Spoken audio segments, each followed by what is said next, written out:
Welcome back to the Cinema Condition with your host, filmmaker, and creator of the Nerdcore Podcast Network, Raul Alejandro Mendoza, or just how I like y'all to call me, the Nerd Chicano.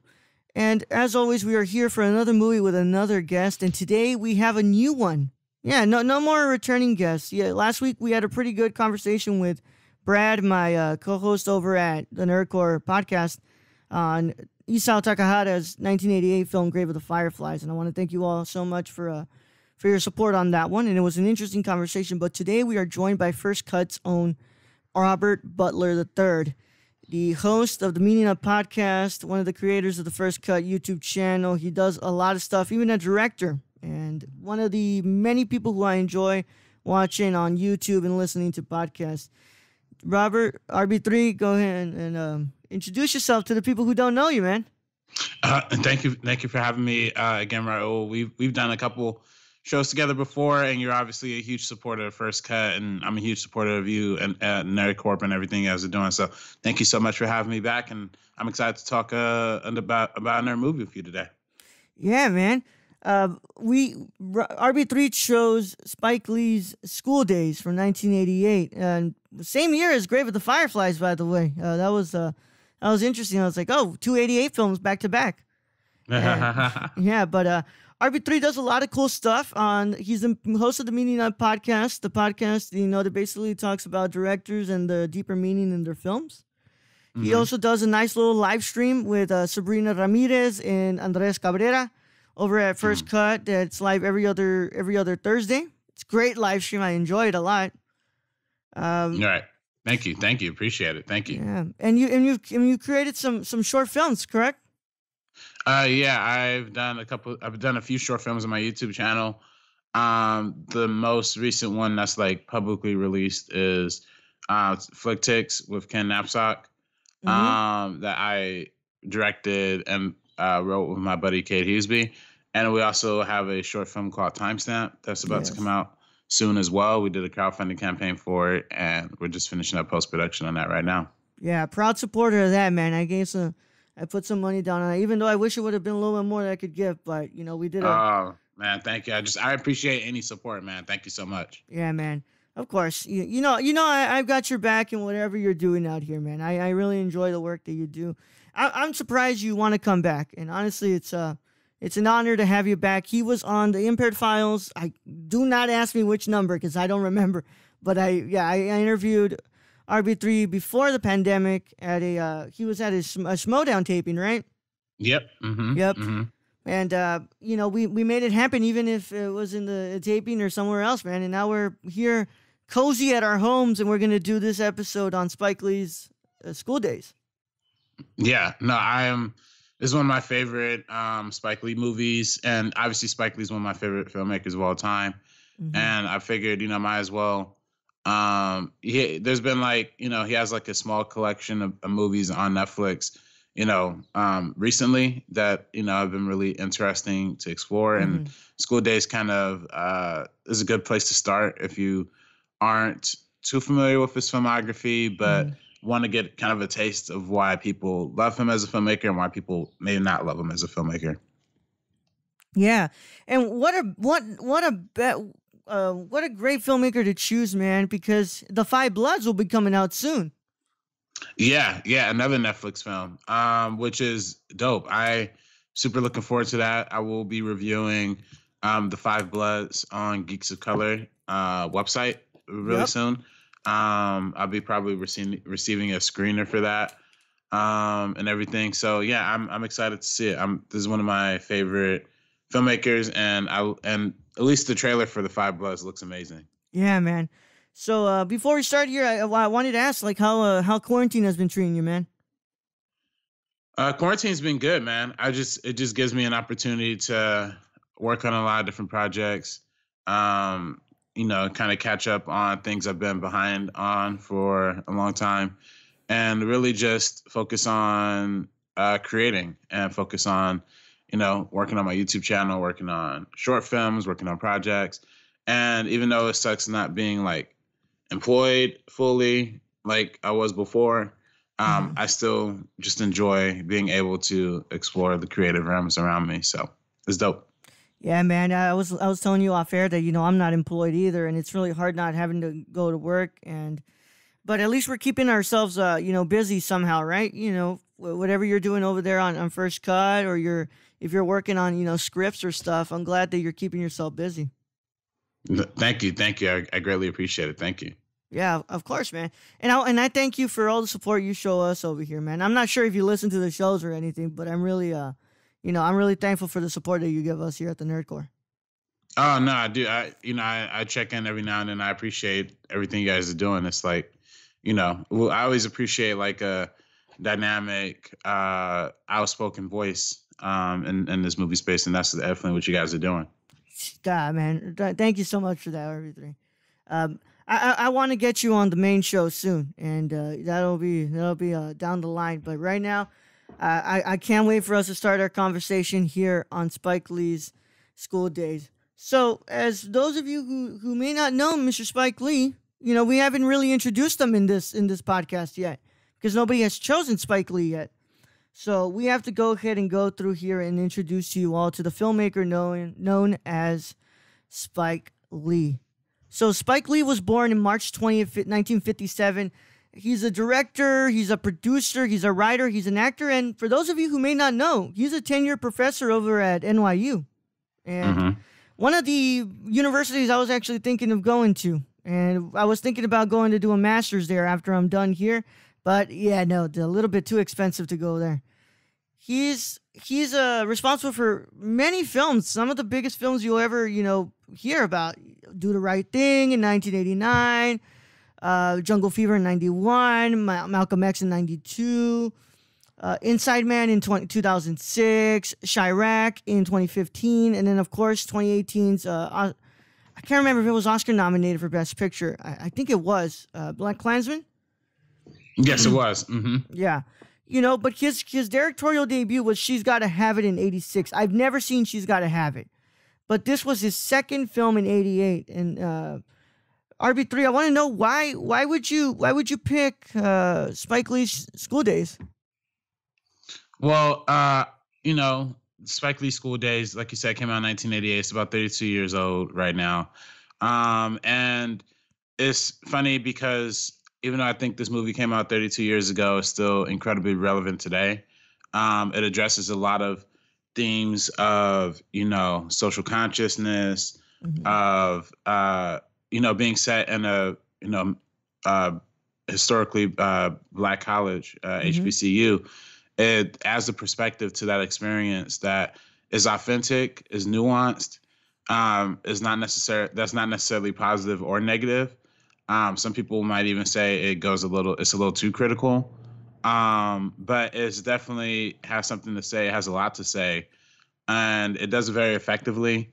So I've always found this film fascinating, and like much of Spike Lee's filmography, it has a lot of highs and it has a couple of lows, but I think even the lows are worthy of appreciation too. So, yeah, I told you this is really a review show, and this is more of a a nuanced conversation into the meaning of what the film is trying to say and what the themes are.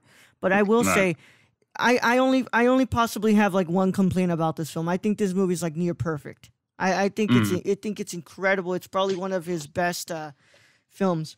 A lot of his films seem to touch on a lot of these political political concepts. It's also race relations, colorism in the Black community. There's the media and the contemporary life, urban crime, and poverty, and all these issues that seem to be constant in the world that we live in. And this film is not shy of that at all. This is to me, I think Spike is really holding the mirror up to the world, and it's like, this seems to be the issues in my community, and it's like, I wish that we could get past this, and like that incredible ending with them just screaming out, "Wake up!" This is really, it's kind of Spike just holding that mirror up. Right. Which is it's a good connection because he ends this film with Lawrence Fishburne and all the characters screaming "Wake up!" or yelling "Wake up!" Or particularly Lawrence Fishburne. But then that's the last line of this movie. And then the first line of his next film, Do the Right Thing, is Samuel L. Jackson telling the audience to wake up. Yeah. So it's a really interesting dichotomy that they kind of incorporate there. Yeah, man, it's awesome. It's very interesting. I was like, God, that whole ending was giving me chills. Yeah, no, and you know, I love the ending itself. I think what most people I think the overwhelming criticism I've heard of the film is that you know it does just kind of it ends almost kind of abruptly to some extent. Where it's like you know there's like a major thing that happens towards like the end of the film, and then instead of really addressing it, it just kind of goes into the wake up montage, which I appreciate. I think to me it shows that it, you know, to me it shows that it's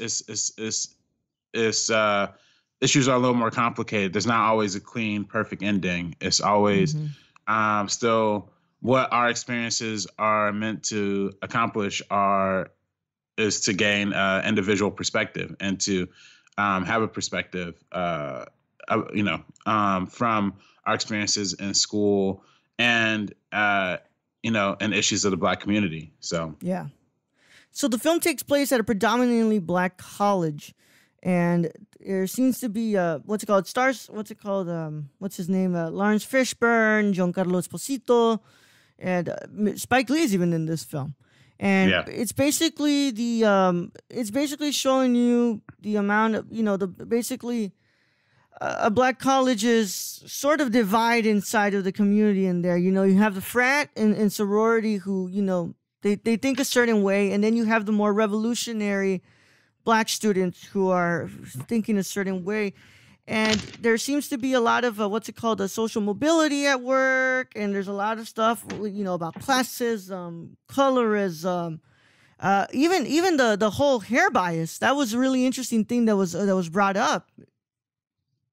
Yeah, and you know that, you know, I think the whole hair bias thing was a big part of the musical sequence between the two groups of women, the wannabes and the jigaboos. I think that's how they're categorized. And what's interesting, I think it would have been really easy for Spike Lee to put all of the lighter-skinned, complected people on the wannabe side and the darker skinned people on the jigaboo side, but he mixed it up a little bit to show you that it's not just an issue of just color. It's about an overall institution that kind of implies this hair bias and who's willing to subscribe to that or not. And I think to me, that's just an antithesis of what like the entire film's about. It's about the institution. It's about the system and how the system, even how racial and institutionalized segregation has kind of put Black people in this place where we end up being divided on issues amongst ourselves, where you have one side of the coin arguing for you have one side of the coin or arguing for you know, more naturalistic hair, you know, an outcry for colorism, for understanding of colorism, you know, just amongst the female group. And in the male group, you know, there's other dividing issues, like dividing issues of masculinity, patriarchy. And honestly, I probably would attribute the overarching theme of the entire movie to patriarchy and how the patriarchy and class and racial and institutionalized racism all play parts into the divisions and the misunderstandings between Black culture. Yeah. But I think that's honestly kind of cool, and I appreciate Spike Lee for actually creating a film that gives arguments for both sides of the coin. And make sure that it creates a more nuanced and a little more complex understanding of a lot of these issues, and understanding that not all Black people are monoliths and not all Black people believe the same thing, and that, you know, we have to deal with our own issues inside of our own race, as well as the issues of the outside world. Yeah. Yeah, and so I want to hit one of the first themes in this film. It's the colorism aspect in here, and you know, I watched this film, and of course, I can never really truly understand what's going on here to, you know, to a deeper extent. You know, I'm Latino, and I'm not black. You know, I can't really understand everything that's being told here, but you know, colorism is a big thing in my community as well, and it's something, you know, it's sad to see that type of stuff because, you know, it's very you know, it's things that we shouldn't have to be, you know, fighting constantly about, that we should just put aside because it wastes more time than we need to, because we need to be putting things aside to actually fight, you know, the fight that matters. Yeah. Yeah. So, like you said, the fraternity, the what's it called, the sorority is very, you know, the sororities are very divided. It seems that more of the light skinned women are in one fraternity with their hair more flowing straight and less with the curls. And the other one, the other sorority, it's very darker skinned women, and they're allowing, you know, their natural curls to come in. And there's this really powerful scene with Lawrence Fishburne in here with the girl, and she says that sometimes she feels that he's with her not because he actually likes her, but because she's a darker skinned woman, and she feels that gives him a little bit more notoriety against, you know, the whole colorism in the film. Mm-hmm. Yeah.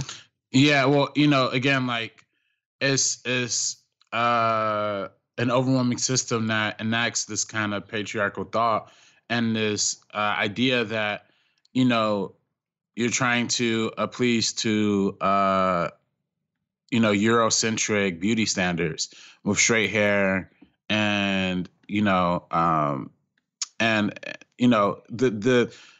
group, you know, the group of young ladies who have their hair kind of in that kind of style of straightened and kind of, you know, almost like bleached or blonde.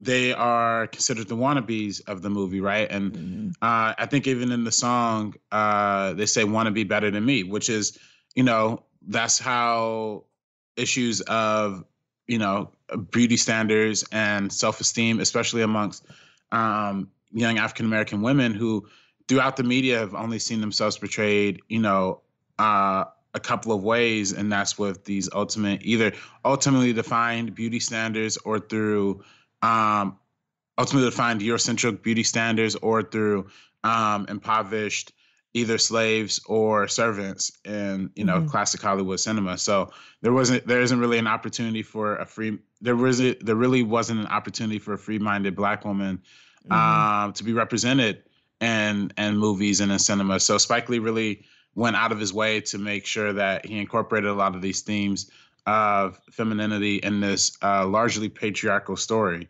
And, you know, a lot of people, you know, criticize Spike Lee for his first film, She Gotta Have It, which I think is, you know, wonderful, but there's a valid point to be made that the main female character in that movie, who's kind of the star of that film, she's kind of just an antithesis of male insecurities, essentially. But I think in this film, the women play a much more active role, even to the point where, you know, who we think is not necessarily a villain, but is supposed to represent the bad side of the coin. And Jane's character, who's dating Giancarlo's Exposito. And she has a moment towards the end of the film that really gives you a lot more sympathy and empathy for her situation, how it makes you realize how, even though she might be a wannabe and she's subjecting herself to, you know, these ideas of colorism and these ideas of hair texture that are negative, she still is just as equally influenced by the patriarchy as everybody else at this school. Yeah. No, I agree with you, man. And it's some really interesting stuff when you're coming down to that. Really, what Spike Lee is really, analyzing this film and really speaking on.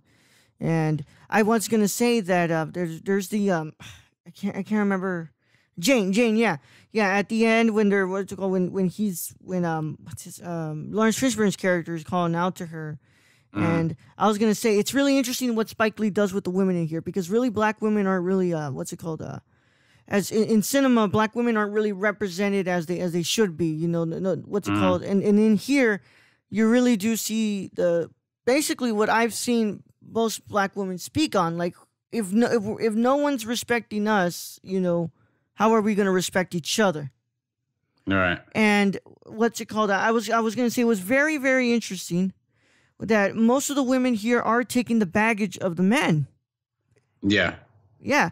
And it's very interesting when you're getting into the whole, you know, commentary on the patriarchy, because of course we're both men who benefit from the patriarchal system that we are being played in, even though we don't benefit it as much as, you know, I would say white men do. But we're still men who play into that system and still benefit from it. And these women, what's it called? At every single moment, you know, Spike Lee's character is being told that he needs to lose his virginity, so he needs to take. They basically plead for any woman to try to get into bed with him, and of course at the end Julian finds the woman who will sleep with him, and then when she sleeps with him, he's mad at her because he thought that she wouldn't do it, even though he pleads for her to do it for the fraternity. Right. Yeah. And, you know, again, that just goes into the patriarchal system. And, you know, I think one of the biggest things outside of femininity and hair texture bias and self-esteem, I think a big part of this is also the fraternity system, right? And the kind of idea of like hazing and the kind of rigid sense of masculinity that, you know, at least during that time was expected to exist amongst fraternity men. And you know, it's emphasized throughout the entire film. Like the entire movie, Spike Lee's character, I think his name is Darnell. He goes around yelling, "I'm gonna be a gamma man. I'm gonna be a gamma man." And it's fascinating because Spike Lee himself was actually in a black fraternity during his time at Morehouse. So he kind of has like a lot of firsthand experience with a lot of the stuff. So what he's portraying on screen is something that he feels very, you know, it's a very like personal experience to him. Yeah. And he's constantly going, you know, trying to do everything correctly. Even, you know, he's even speaking the way that they ask him, like, you know, when they do what's it called? Big Brother Dr. Feelgood, you know, he does the way, you know, and he even constantly repeating the Almighty and Lance, and, you know, he's constantly, wanting to belong to this frat. And it's very, I keep saying interesting, but it is, man, because, you know, he's constantly looking for a home, but and obviously his cousin feels a certain way about God, why can't I remember his name? Almighty, I'm sorry, Almighty, Julian. Dap feels a certain way about Julian. But he's still willing to look out for his cousin and be like, "Hey, man, please help my cousin out. Like, he wants to be with y'all. Please give him the chance to be with you." Even though Julian, of course, says he has to pass the test. You know, I'm not going to just give him some slack, you know. Yeah. Well, I think it's interesting that Dap is a character who did try and pledge for the Gamma fraternity, but didn't end up getting in himself. So that's something that that Giancarlo Esposito's character, Julian, holds over Half Pint, who's Spike Lee's character, Darnell Half Pint. So it's like he holds over the fact that his older cousin couldn't make it to the fraternity.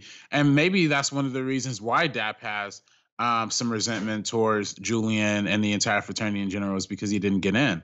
And, you know, and I think the question kind of subtly implies that that maybe Dap takes this more revolutionary, more pro-Black position as kind of an acknowledgement and as a turning his back towards the fraternity system that rejected him.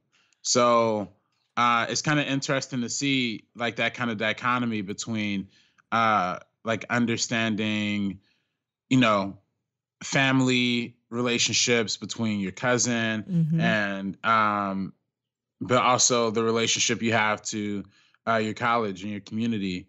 And Dap, especially in this film, he's very outspoken about his disdain for Mission College, which is the Black fraternity, the HBCU represented here. And he makes it very clear of his disdain for how the school has been handling issues of apartheid as it relates to South Africa, which was very prevalent during the 80s with Nelson Mandela and all that stuff. So it's just fascinating that, this whole political debate kind of sparks and leads to, kind of like as an inciting incident of this movie that, remains a constant draw of conflict between the people in the fraternity and DAP, the people at the head of the administration of the school and DAP. And it literally comes down to both like DAP's family, his friends, and even his cousins and his girlfriend. So it boils down to all of these issues that we see him dealing with throughout this entire film. Yeah, and it's really a pivotal point with DAP, and really having to. I think that it's hard because DAP is really trying to choose, is being put in the position to choose between his fight and his family, friends, a girlfriend, even though you can do both. You can worry about your cause and you can worry about your friends. But it just seems that DAP is being pulled on both sides, and he has no idea how to fix that. And it's because of a lot of institutional reasons that are set inside there. Basically having the community be put against each other, while the aggressors are still out there, oppressing people in South Africa, while people are still being killed in the streets by the police state and stuff like that.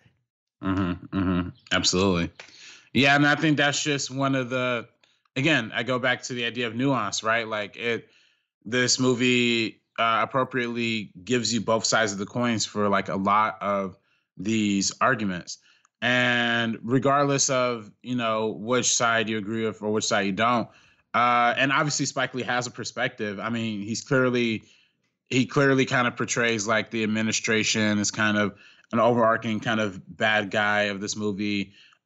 We do see, Julian's Dean Big Brother Almighty, how his character is kind of another one of the certified and morally irredeemable people in this film too. So, but for the most part, I think they even in having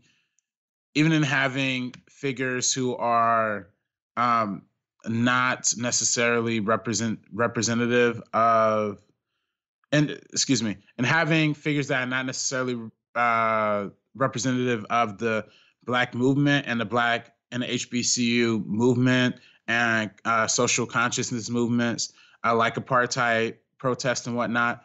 It still gives you an added perspective and humanizes the people who aren't necessarily as politically active and are just simply looking for a sense of community amongst a Black fraternity and amongst HBCU in general. Yeah, it's just some of them are just not able to take on that labor. And I'm sorry, I didn't mean to cut you off, but that's also another one of my favorite scenes when Dap is kind of talking to his friends, and he is saying like, the school administration aren't going far enough, and they said they're gonna expel me if I keep fighting. And his friends basically tell him like, look, we're down for the movement, but at the end of the day, I'm going to be the first one in my family to finish college, and nothing's going to stop me. Not even if Nelson Mandela was in America himself, basically. Like, so it's very potent and very, very dynamic to see that kind of argument of understanding that not necessarily everybody has the wherewithal of being politically active or being putting their necks on the line for a cause that could negatively affect them.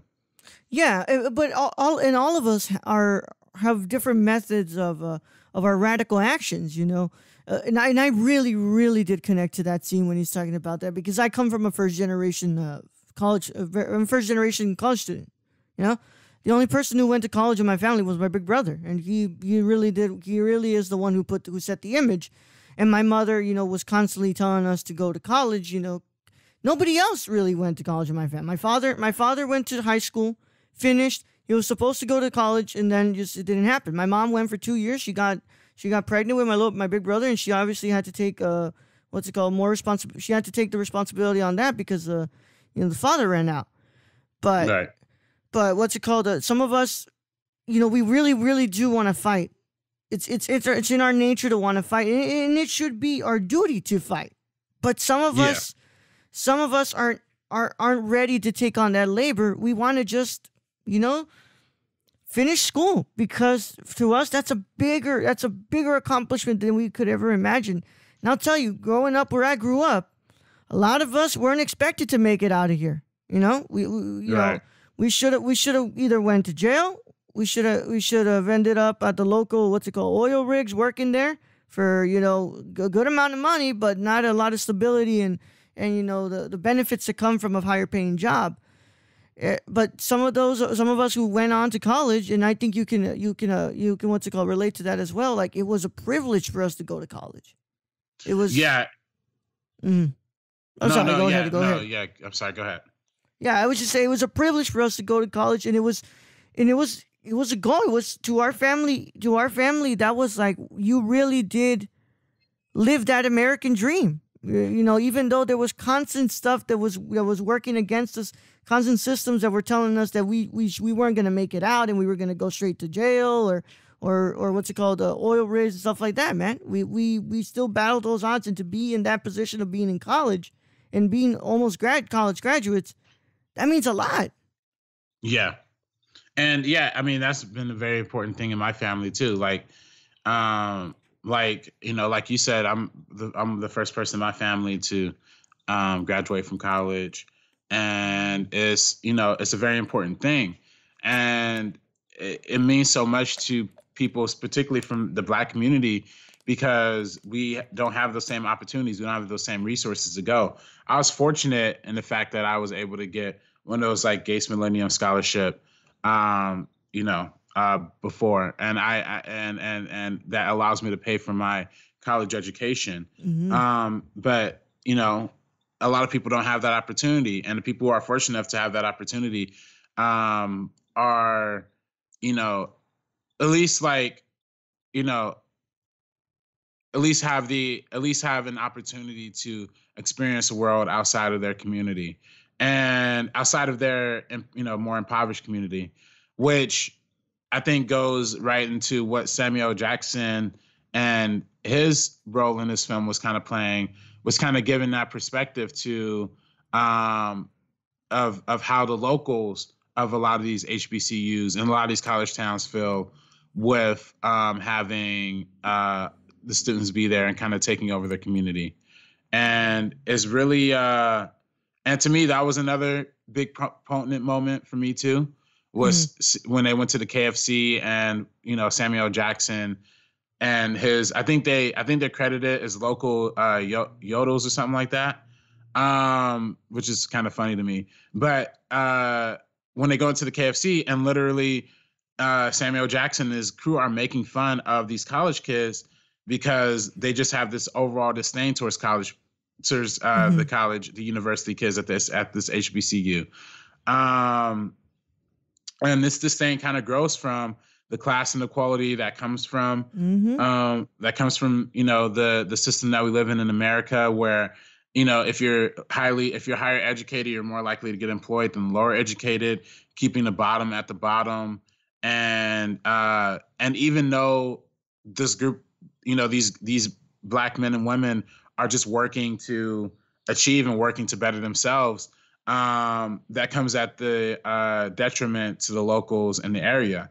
And even though I didn't go to an HBCU, I personally kind of have seen this firsthand, like through a lot of my life, through being in LA and living around USC and seeing how much USC has expanded into because people don't realize USC is really in the hood, like it's really in South Central Los Angeles, and they managed to they managed to kind of take over the entire from downtown LA to north of Martin Luther King Boulevard. They completely took over that entire area and kind of made it, and kind of, for lack of a better term, kind of gentrified it. Mm-hmm. So, and now people at USC and people who live in that area are in a position where the poor folks who have grown up in South Central their entire lives and have owned property there are few and far between, and they have to live in the middle of all of these like college students and people driving, Ferraris and Teslas on their same block. So it's just a really interesting dynamic that just kind of exists, and that's like super prevalent throughout this film. Yeah, and I was gonna say, and in a way as well, UH, where I go, is in kind of the same situation because we're right next to Third Ward, now being called Edo, but get that shit out of my face. No, it's Third Ward.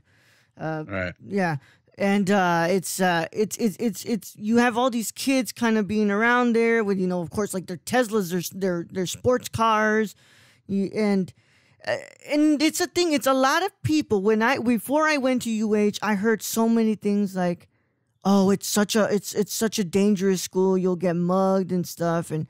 And of course that comes from a very anti-black and brown sentiment, because the school is very predominant. It's one of the most diverse schools in Texas, and it's predominantly black and brown. Right.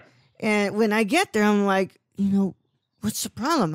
There's no single problem out here about being mugged. I'm walking down the street pretty fine here. There's no instances of that. And then I see where we are located. I'm like, of course, you're put right next to basically the hood, and you're thought of having your school being labeled as dangerous.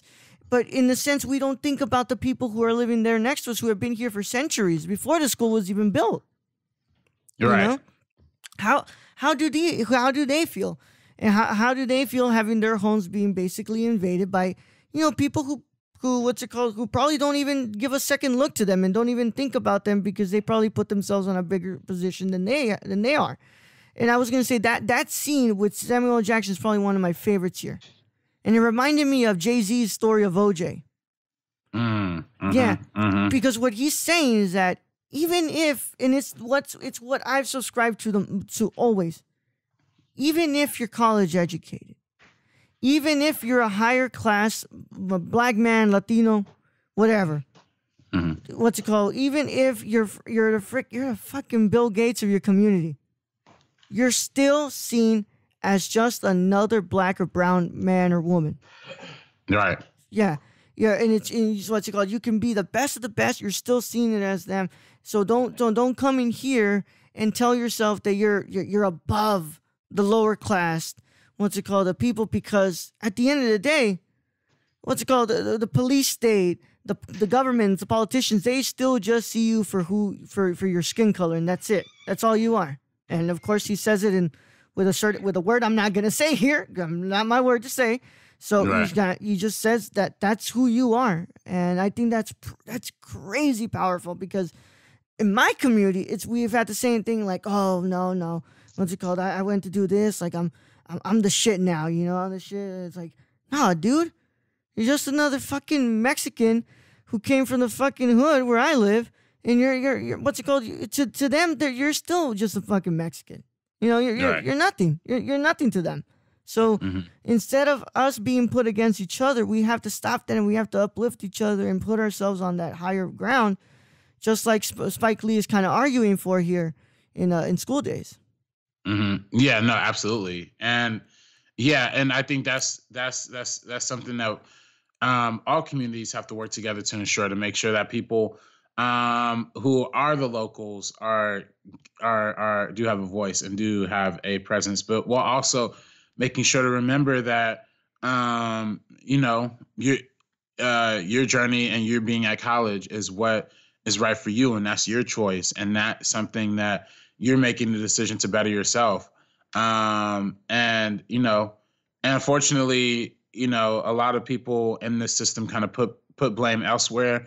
Like Samuel Jackson's character is kind of putting blame instead of blaming the institutions and the systems that have kind of led to this position of poverty in his community.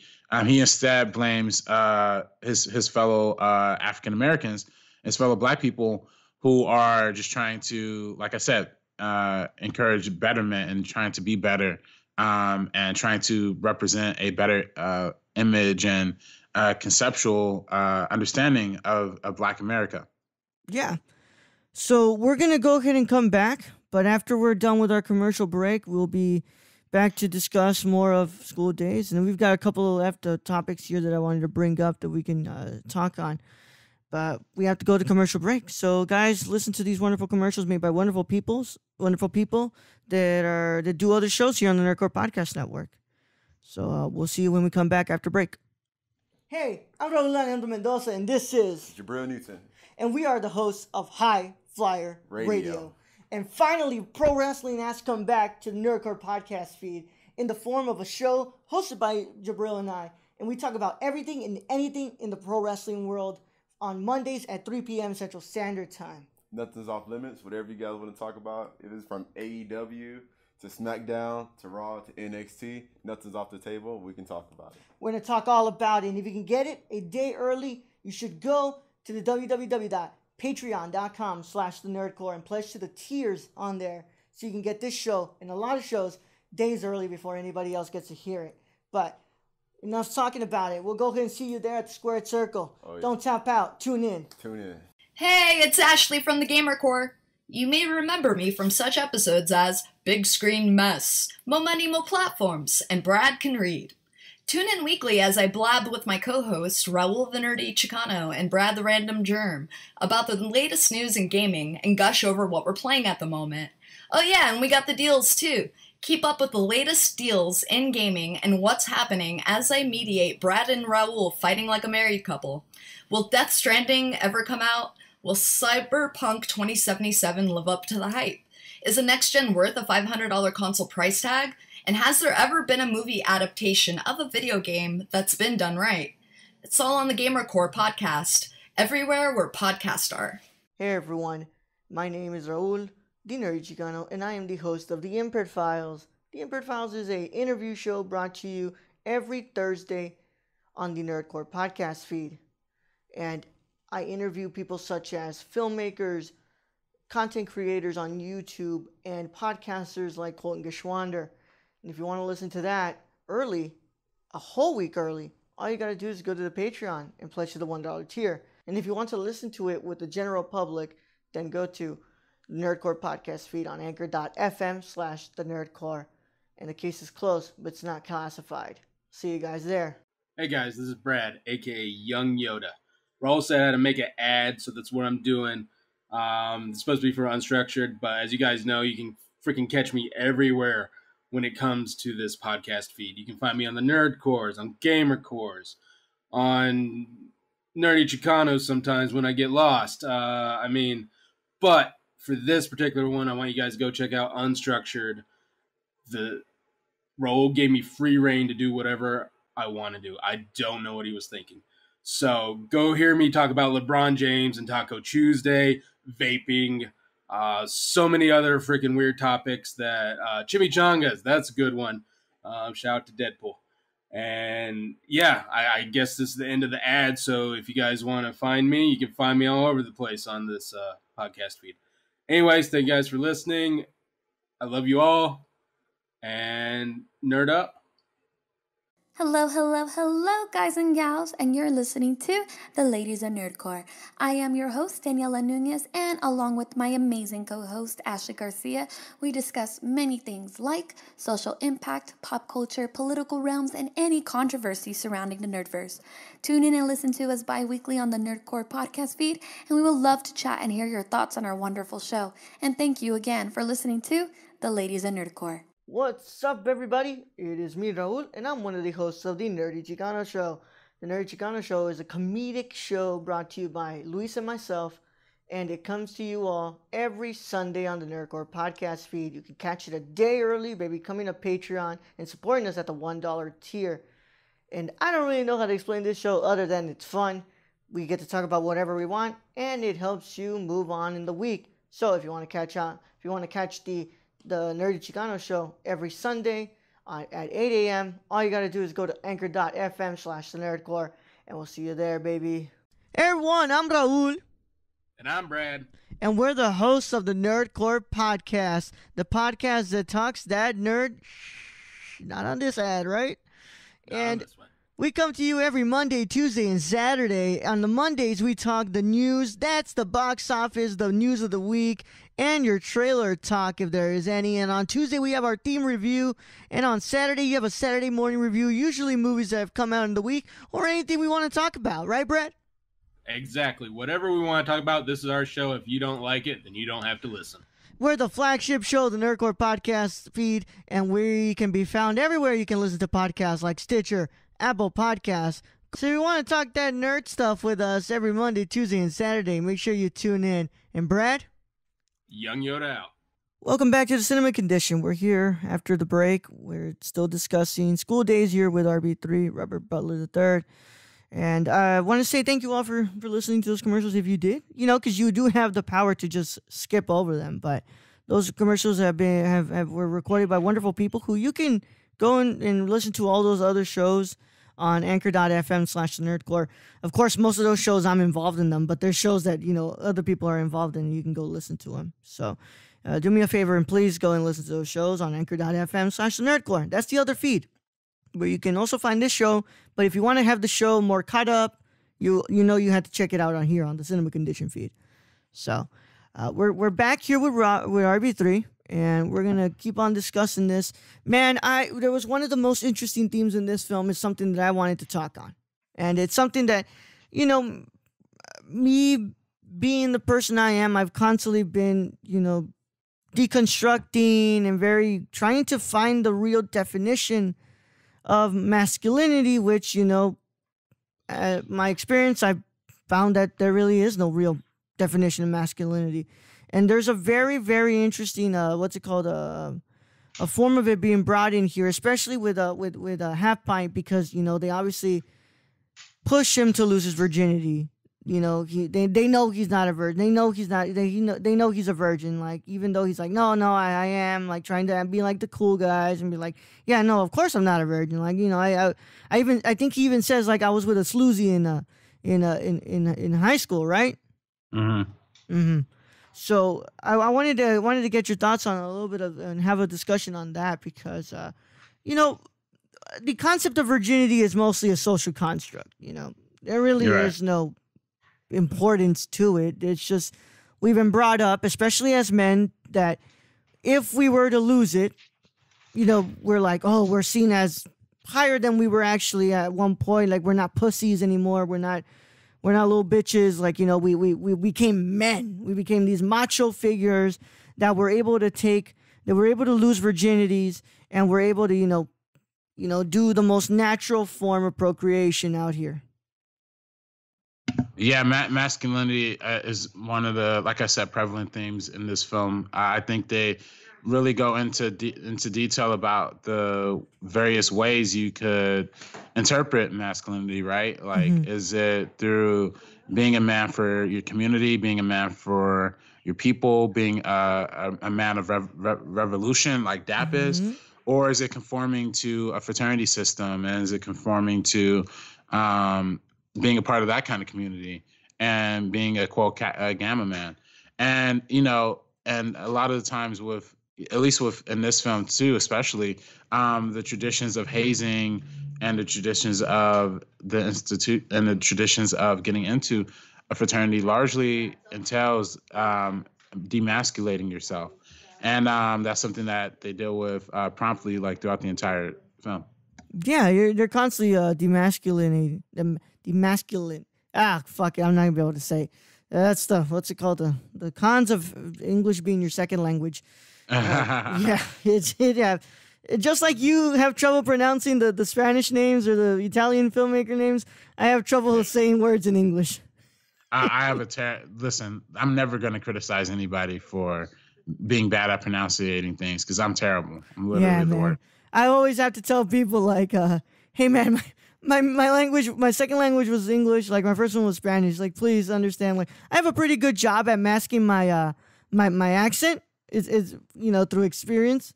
But having to pronounce stuff like demasculate, fuck it, I'm not gonna try it. But yeah, so he's constantly being that word. And we see he even goes to have several women interview for him so he could possibly take one to bed, and each of them say no. And like, of course they're gonna say no, dude. Like you're just some random ass dude who's asking one of these girls to go on a date, and you don't even know him. You don't even know him that well. But of course, it's asked of you to lose your virginity by that time. Like, if you didn't lose it by college, by societal standards, you're like, well, what have you been doing?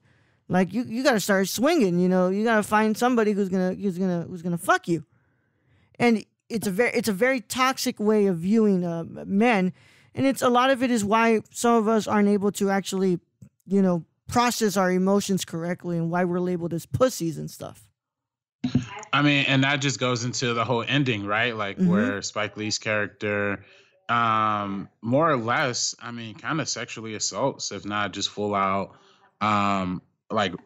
rapes the young lady. And it's like, that's the point to where the toxic masculinity is pushed. Now, I don't necessarily think that's indicative of all fraternity experiences. I personally was part of a fraternity at USC, a professional fraternity, Delta Kappa Alpha. And that was a professional cinema fraternity that they had at USC in the USC Film School. So and that fraternity is a lot more progressive, a lot more like gender inclusive, and a lot more centered around people of color and women of color and men of color who are interested in the film industry. So being part of a professional fraternity, we did have not hazing. We never had hazing. It was more of just like challenges during our pledging semester that were fun and intense. It was intense, but it wasn't like intense in an abusive way. They gave us a lot of tasks and had us do a lot of fun things. So that's not an experience that I have. And I don't think the experience, the fraternity experience represented in school days is necessarily experience that is reflective of all Black fraternities, all HBCU fraternities, or all fraternities in general. But it is an extension and an exaggeration of the prevalent nature of toxic masculinity in the fraternity system in general.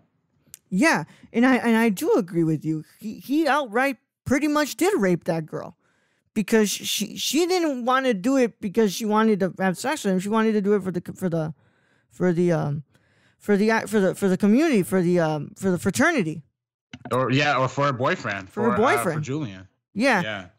And it's interesting because that scene, it makes, so Spike Lee does something really interesting. So of course, for those of you who do know, many of the movies that I enjoy, and it doesn't come from a creepy aspect, I really do enjoy the erotic dramas, the erotic thrillers. I think it's very interesting when we bring sexuality to the front. I think it's one of the aspects that we're a little bit too scared to talk about. I think that we kind of hide it from a lot of people. But to be proud, not to be proud, but to be interested in sex is not a bad thing. I think it's something that we owe to ourselves to be open about and really put it out to the forefront. A lot of the scripts that I write deal a lot with sexuality.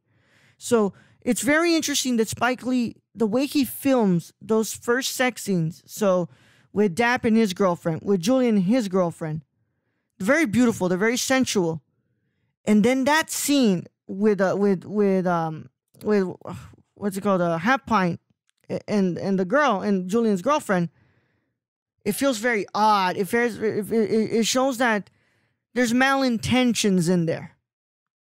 Yeah, it's very awkward. Like you said, the other scenes are a lot more steamy, a lot more vibrant use of colors, and much like kind of flashier editing. But yeah, like you said, like with this one, this is not one of those kind of like beautiful, loving moments. Like it's really awkward and it's really kind of destructive and terrible. Yeah, but it's those very systems that we uphold that give power to these and give power to rape culture and give power to these very toxic way of bringing up men.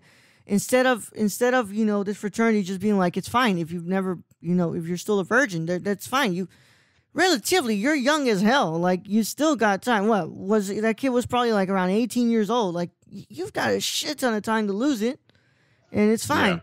Yeah. But instead of doing that, we uphold these systems which, create some very dangerous men. And it comes down, once again, I think what this film is trying to ultimately say, it comes down to the way that we treat ourselves and that we view ourselves, instead of taking the time to uphold these very dangerous systems. Yeah, no, absolutely, 100%. Mm-hmm. So we're still trucking along here, man, and we've got some good stuff. But I really wanted to bring up that the masculinity in here, because that stuff really interests me. Like, of course, I was raised very differently. I was raised that it was okay to cry, that you cry when you cry, you show your feelings, and you respect women, you treat them a certain way. You don't say all these things and stuff. So when we got to this part of the film, I was really, really interested. And it was probably the first thing I wrote down. I was like, oh, I want to talk about masculinity in this, because it's very much and especially, and I can't speak on the Black community because I don't know how it is in the Black community. But from the Latino community, this is something that's constantly happening. Like, where's your girlfriend? Like, you should have a girlfriend by now. You should have had all these women all over you. Like, if you don't have an interest in women and you don't have all these things, like, you're viewed as like, well, what the fuck are you doing then, dude? Like, you're basically a pussy. They view you as a pussy because, you're not this womanizing figure that you're supposed to be.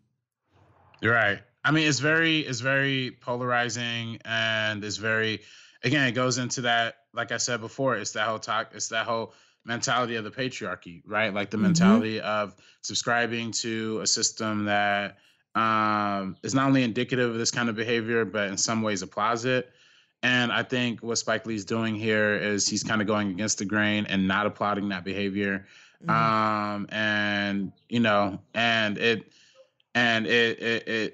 It's just another example of, I personally think Spike Lee's a very like woke filmmaker.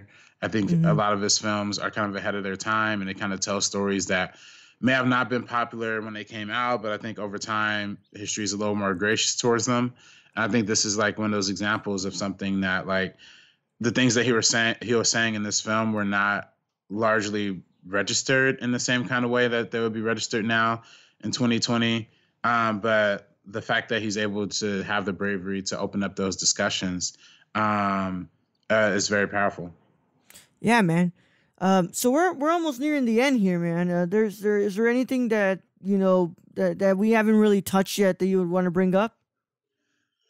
Well, I mean, I just want to like shout out a couple like my favorite scenes. Like I love the scene when I think it's early on in the film where the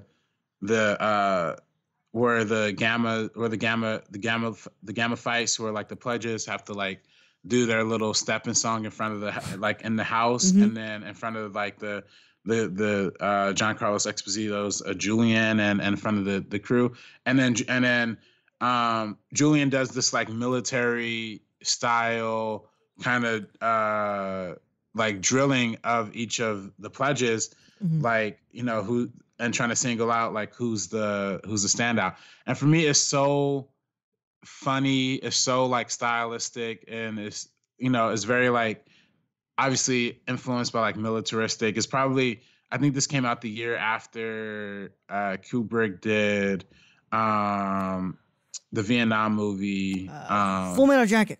Full Metal Jacket, exactly. And I'm sure that he probably took at least a little inspiration from the military scenes in there. But yeah, I really, that's one of my favorite scenes. I also love the Ozzie Davis scene when he is like the football coach in the locker room.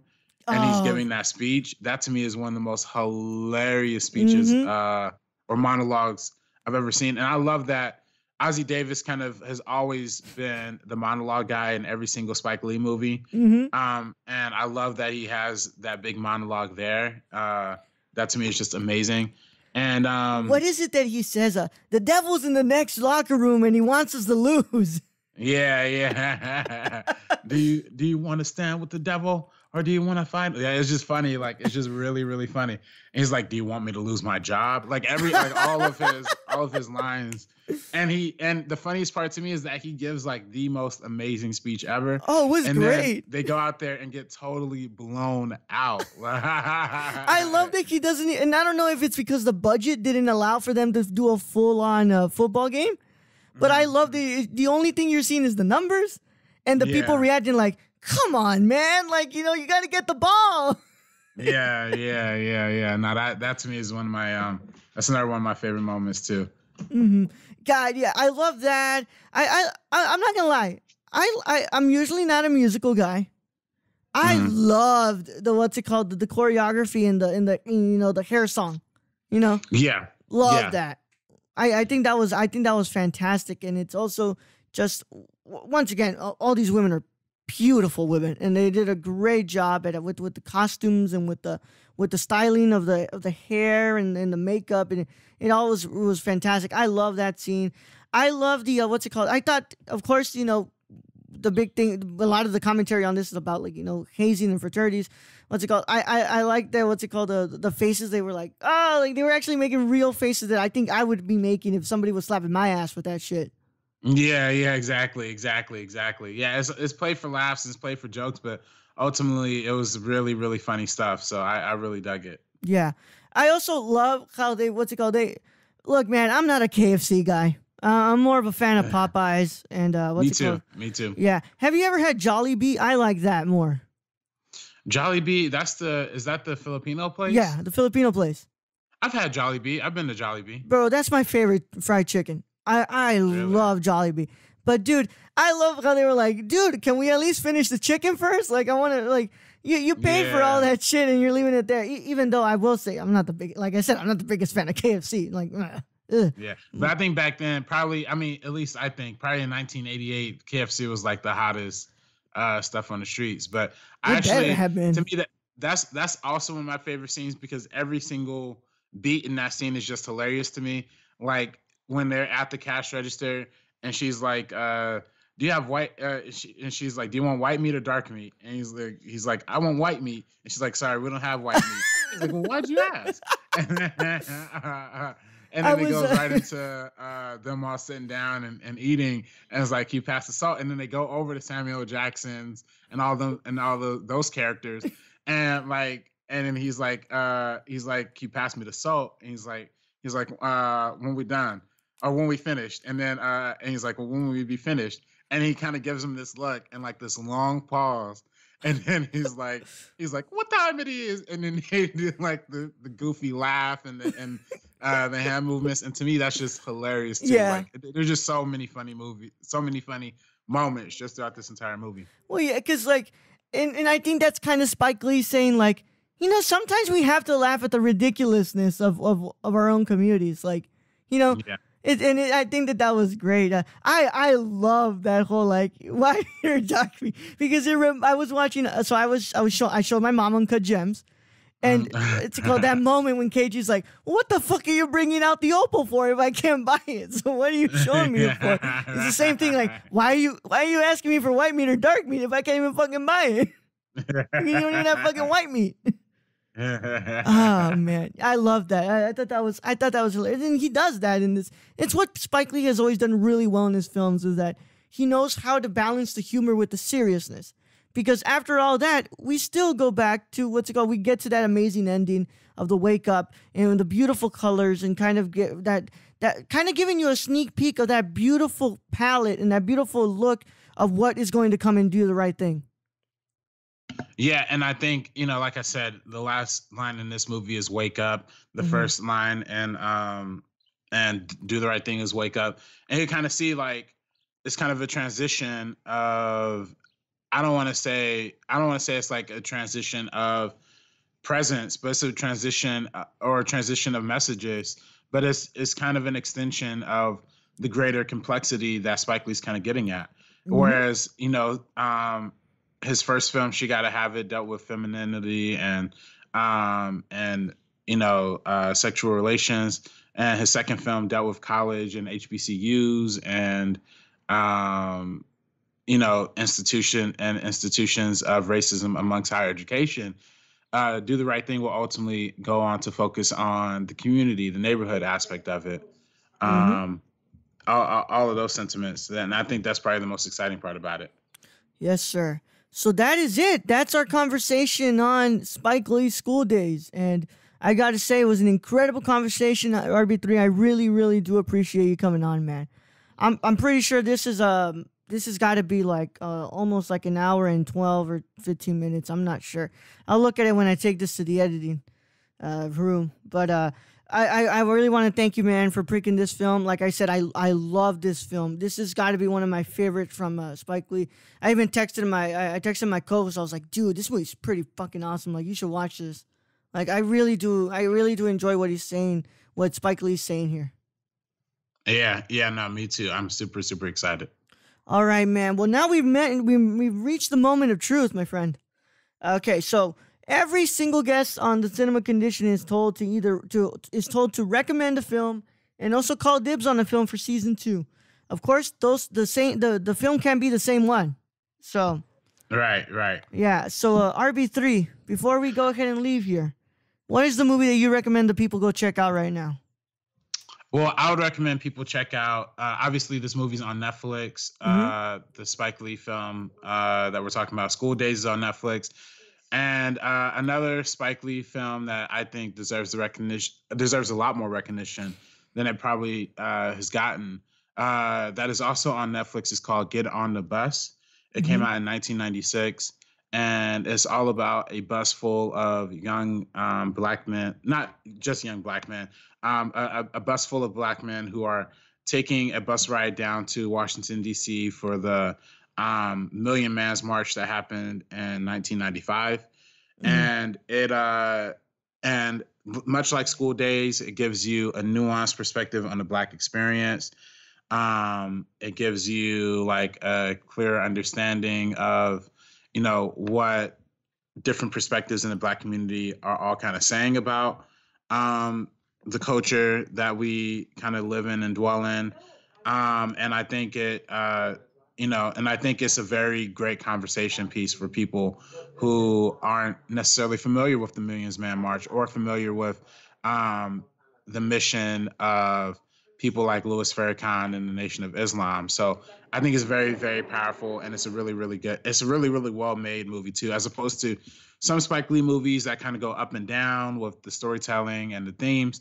This one kind of just has a very simple plot, and it allows for a lot more just kind of linear, forward-thinking kind of discussions of ideology and perspective. Awesome, man. So guys, go and check that film. I'm gonna be checking it out.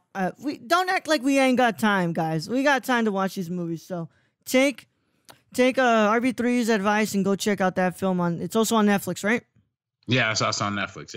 Yep, awesome. And I can't wait to watch The Five Bloods when it comes out, because I love that trailer. Yeah, me too. I'm super excited. I'm super, super excited. Might just even do a review for my website. I don't know. So yeah.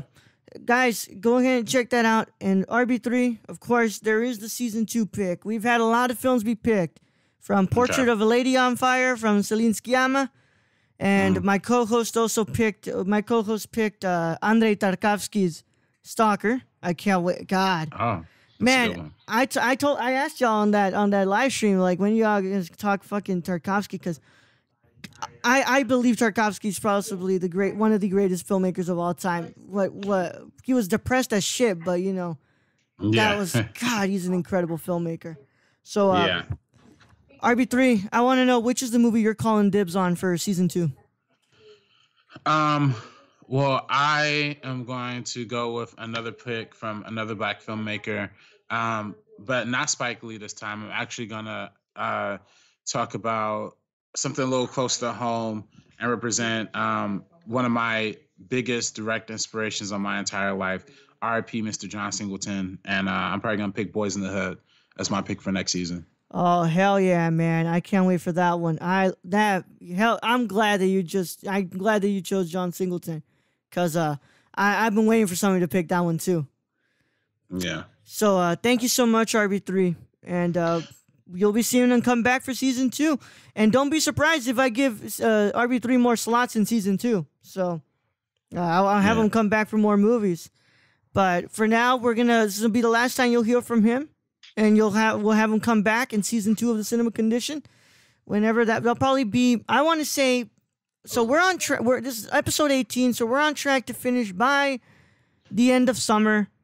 So we will probably come back in winter for season 2. So I'll hit you up about scheduling everything to come back. But we're setting up for a great season in season 2, and I'm so thankful that you were able to come on, man. Thank you so much for having me, man. I really appreciate being here, and I thank you so much for allowing me to be here. You're a talented director. You're a talented podcaster. You're just a great content creator, man, all around. And you're great in what you do, and you have a lot of heart into it. And you're a great man, dude. You're a sweet dude. So, what's it called? It's what I wish a lot of us in the space were like on, I wish that we were all kind of like you, just sweet and just nice to each other and not, complete assholes like I see online. Thank you, man. I appreciate it. And I'm happy that I get to hang with people like you, Raul, who's just passionate and, we all believe in the same things of just, working towards an ultimate better goal. And I appreciate that. Yeah, man. I'm hoping that I can hit you guys up on the Meeting Up podcast one day. Let's go. I know you've been planning something for me. You wanted to get something in there, but what's it called? Let me know whenever you want me to get on, man. I like I said, my areas of expertise are always the Italian films. Oh, okay, for sure, most definitely, man. I love those Italian films, and RB3 was the only person who I went to show him my 8.5 film essay. So. Oh yeah, that was great. That was a great essay, man. Yeah, fucking YouTube really screwed the pooch on that. They didn't let me. They didn't let me upload it, but whatever. As always, RB3, where can they find you on the internet, bro? You can find me on Twitter and Instagram at DirectorRB3. Mm-hmm. Sorry, my bad. Also on YouTube, First Cut. YouTube First Cut podcast, Meeting Up podcast. Guys, do yourself a favor. Please subscribe to that podcast feed. Leave them a 5-star review on Apple or Stitcher or both. Do both. It would be great. And go and check them out, guys. And this week isn't live stream week. It's next week. Next week is going to be live stream week. Yep. Yeah, I'm getting my date switched up here, but in quarantine, of course, you're like, what day is it? So, without further ado, it's been a lot of fun. As always, you can find me at the Nerdy Chicano on both Instagram and Twitter, and thenerdcore.com for my written reviews of such and all the other. What's up, man? You wanted to bring something up? Oh no, I was just clapping. Okay. I was like, oh crap, what's it called? I was like, oh crap, did RB3 forget to say something? But no. Applause. All right, thank you, sir. Thank you. Yeah, Nerdy Chicano on both Instagram and Twitter, nerdcore.com for reviews and recommended viewing. There's a page where it has all the movies that we've covered here on the Cinema Condition. Of course, I got to update it soon, but most of them are on there where you can go buy them on Amazon and stuff like that. No affiliate links. I just wanted you guys to find the movies and watch them yourselves. So go over there. And as always, like I said, I don't really have an outro here. I just kind of remind you guys, the Cinema Condition, my friends. I named this show the Cinema Condition because cinema is a conversation on what makes us us, and that is the human condition. And the best way for us to become better humans is to surround ourselves with art, and with the art that we have created and centuries of our people have created. So my friends, sit down, watch a movie, and I'll go ahead and see you guys on the next one when I have nobody planned yet. I'm gonna pull a hat out of pull a name out of the hat, but more than likely, it's gonna be a new guest. So we'll see you guys on the next one. But in the meantime, what's it called? You have yourself a nice day.